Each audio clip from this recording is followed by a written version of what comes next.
എല്ലാം കാണുന്ന കേൾക്കുന്ന ഹരിനാരായണനാണ്. തൂണിലും തുരുമ്പിലും എൻ്റെ ഭഗവാന്റെ സാന്നിധ്യമുണ്ട്. ഹിരണ്യകശിപു കൊട്ടാരത്തിലെ കരിങ്കൽ തൂണിലേക്ക് വാൾ ചൂണ്ടിക്കൊണ്ട് ചോദിച്ചു, ഈ തൂണിലുണ്ടോ നിന്റെ മഹാവിഷ്ണുവിന്റെ സാന്നിധ്യം? ഉണ്ടാവും. ഈ ലോകം മുഴുവൻ അദ്ദേഹമുണ്ട്. എങ്കിൽ കാണട്ടെ. ഹിരണ്യകശിപു തൂണിന് നേരെ വാൾ ആഞ്ഞു വീശി. പെട്ടെന്ന് അണ്ടകടാഹം നടുങ്ങുന്നത് പോലെ ഒരു അലർച്ച കേട്ടു. ആ തൂണ് രണ്ടായി പിളർന്നു. അതിനുള്ളിൽ നിന്ന് മുൻപൊരിക്കലും കണ്ടിട്ടില്ലാത്ത ഒരു ഭീകര രൂപം പുറത്തു ചാടി.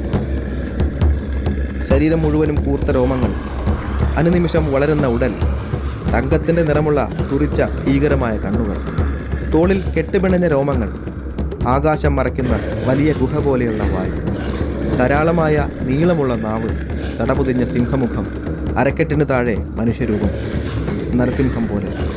ഹിരണ്യകശിപു മാത്രമല്ല, കണ്ടുനിന്നവരൊക്കെ ഭയന്നു വിറച്ചു.